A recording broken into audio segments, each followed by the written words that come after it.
Sabi nga nila, pagkain daw ng mga mahihirap itong sardinas.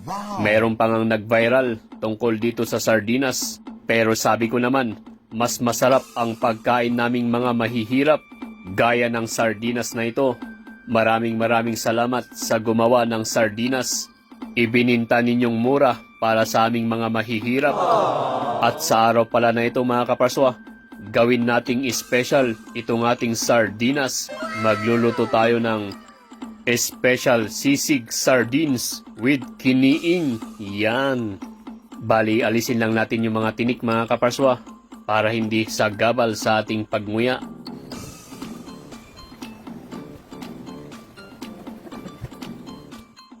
Ito na po yung ating sardines.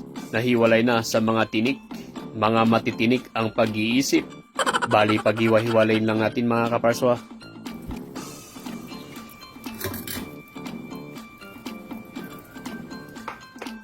Ito na rin po yung ating kiniing o kaya smoke meat. Ito nga pala yung ating ipaparis sa ating special sardinas sisig. Hiwain lang natin sa mga maliliit na hiwa itong ating kiniing mga kaparswa.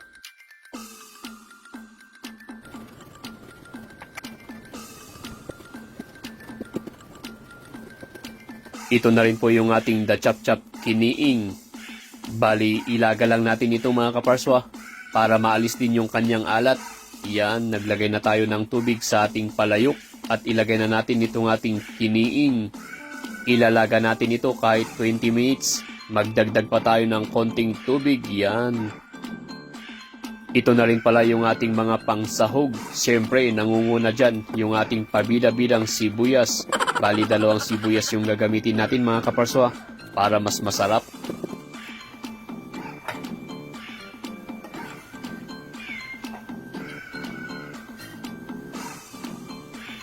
Isunod din natin itong ating luya. Yan, konting luya lang mga kaparswa para okay sa alright. Sige, pukpukin mo na yan kaparswa. Sabay hiwain mo na. Yan. Meron din tayong bawang para hindi tayo maging aswang.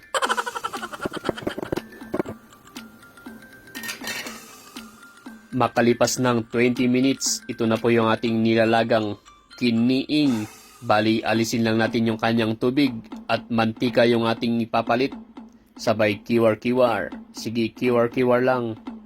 Hanggang maluto ng konti. Ipagilid lang natin itong ating kiniing dahil ilalagay din natin itong ating special sardinas. The legendary sardines. Yan. Maraming Pinoy ang lumakas dahil sa sardinas.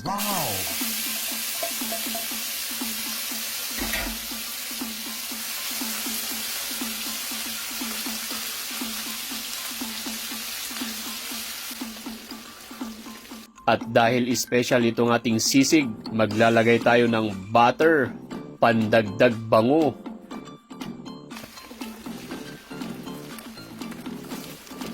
Ihalo na natin itong ating kiniing sa ating sardinas. Sige, ihalo mo na yan kaparswa para mag-mix-mix sila.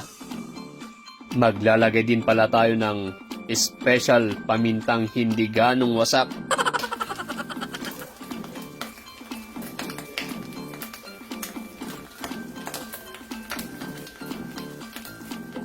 Unahin nating ilagay itong ating bawang at luya. Nagpapa-importante yung ating pabida-bidang sibuyas. Yan tuloy, inunahan ka na.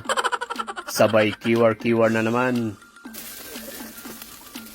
Ito na po yung ating pa-importanting sibuyas. Maglalagay tayo ng kalahati lang mga kaparswa. 1/4 pala yung naiwan. Meron din tayong Mamasitas oyster sauce. Special kasi itong ating sisig ngayon mga kaparswa. Yan, sabay kiwar-kiwar na naman. At dahil nakukulangan ako sa butter, maglalagay pa tayo ng konti. Ito na rin po yung ating special mayonnaise. Mayonnaise. Yan, maglalagay tayo ng mayonnaise para special na special.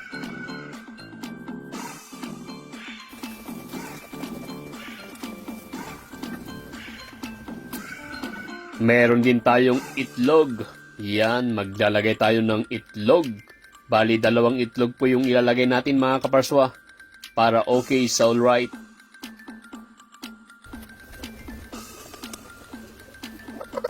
Ilagay na rin natin itong ating natirang sibuyas. Ito po yung ating pang-toppings. Wala po tayong lasuna.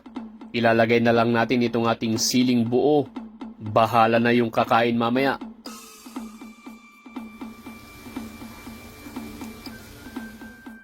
Ito na po yung ating special sardinas sisig na may kiniing. Yan, special yan mga kaparswa para sa aming mga mahihirap. Kain na po tayo. Enjoyin tayo nga mga tinaimas nga sardinas. Haan nga kaar-ariyok ti mga ti sardinas. Pipyapay ko mga mariyok kayo. Kadagizin lut-lutok nga dagges na.